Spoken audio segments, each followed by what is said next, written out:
It is my great pleasure and privilege to welcome you all in Nepal, the country of mountains and a living laboratory to learn the implication of climate change. Today, we mark the International Day for Biological Diversity, and I am pleased to have you in the country with rich biological, ecological, and cultural diversity.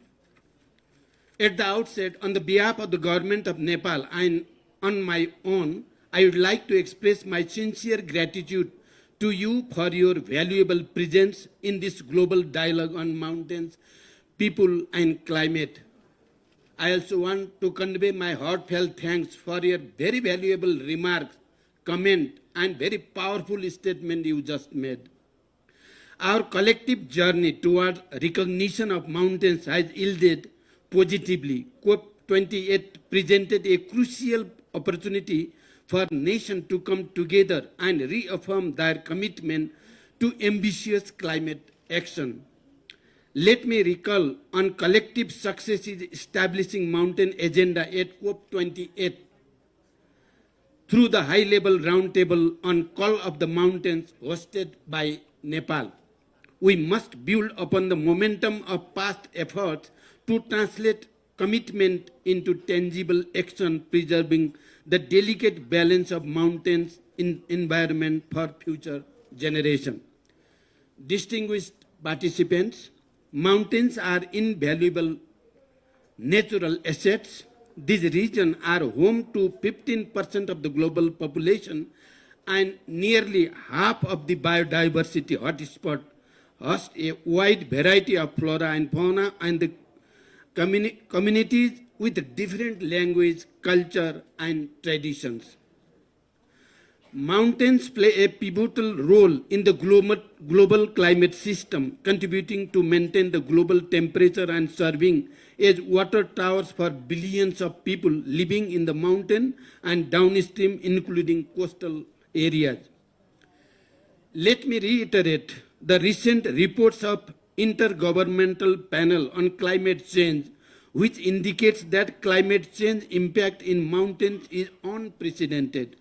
It is evident that occupying the front lines of the global climate crisis, mountainous countries are disproportionately burdened by the adverse effect of warming. The impact is intensifying. Snow and glacier melt across mountains region, alerting water availability and increasing extremes. This severely threatens water security and heightens the risk of disaster, impacting millions dependent on these water sources and both upstream and downstream countries. Climate change is a grave concern for us who are experiencing the peril of our pristine natural resources. The warming rate is disproportionately higher in the mountains than adjoining plains.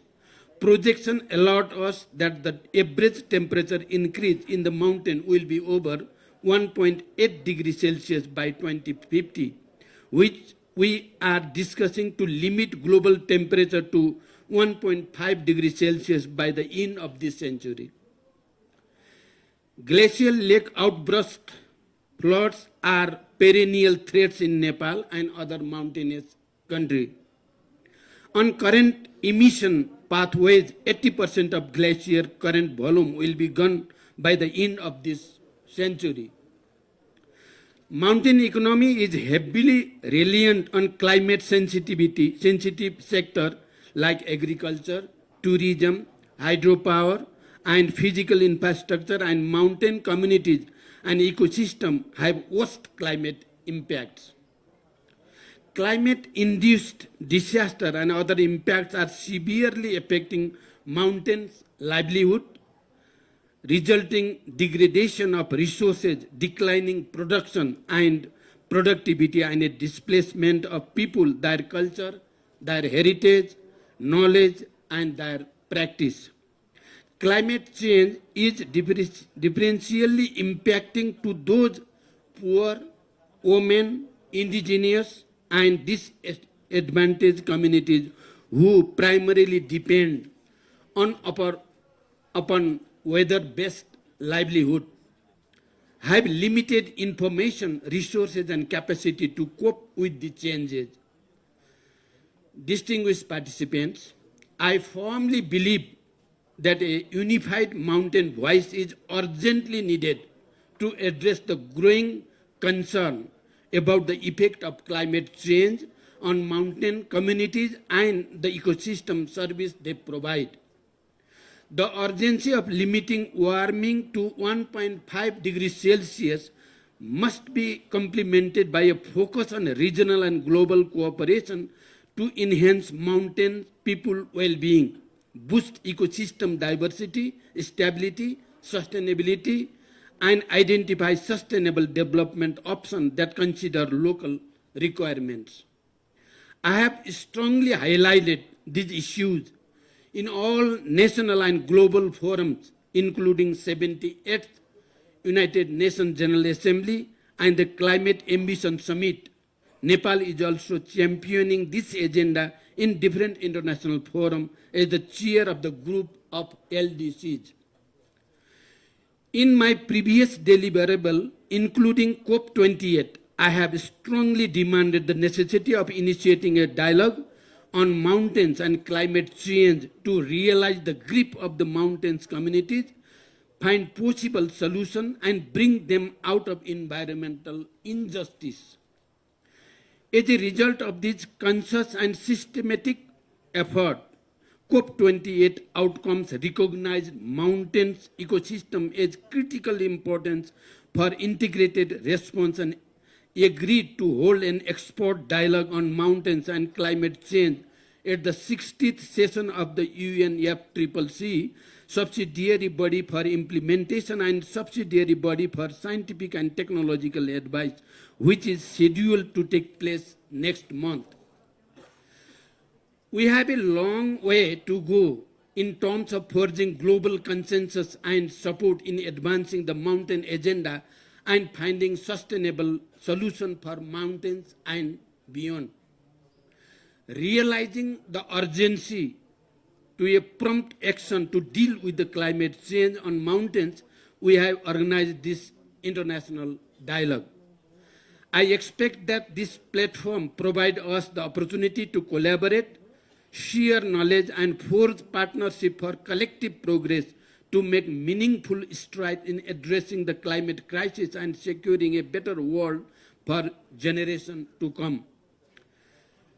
This expert dialogue is not just an event, but a strategic initiative that aims to strengthen, coordinate, and prioritize mountain-based action in the context of climate change and encourage mountain countries and agencies to collaborate on UNFCCC mountain work program and mandates.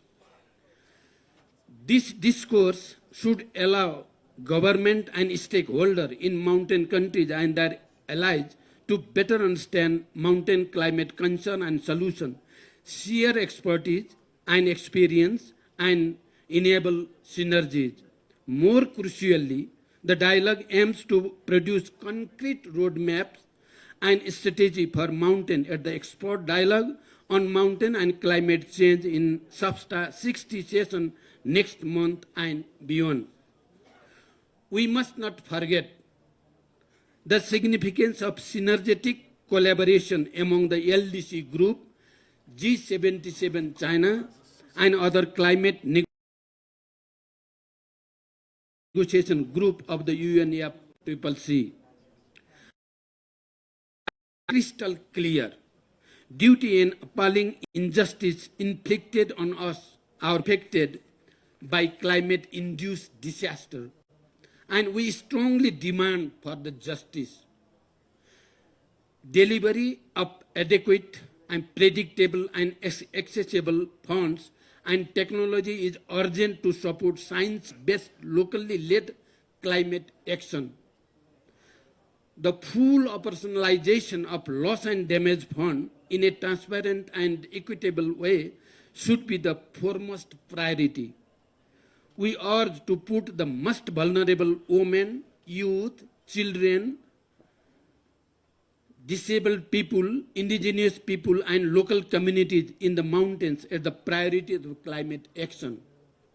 Nepal is fully committed to the Paris Agreement, including achieving net zero greenhouse gas emission by 2045, 5 years earlier than the global target. We will fully utilize our hydropower potential to secure clean energy and already maintaining 45% forest covered land. Let me take this opportunity to once again welcome all the distinguished guests and delegates in this historic and important event. I am really pleased to recognize the gracious presence of the Honorable Minister from our neighboring countries, Honorable Substa Chair, high-level delegates from developing and developed countries, and wider representation of civil society, scientists, researchers, private sector, and media. I appreciate and thank Mr. Antonio Guterres, the United Nations Secretary General, for his visit to Nepal last year, collecting first-hand information of climate change impact from Nepal and from local communities who are facing the climate crisis, and his appeal to immediate action to address environmental crisis.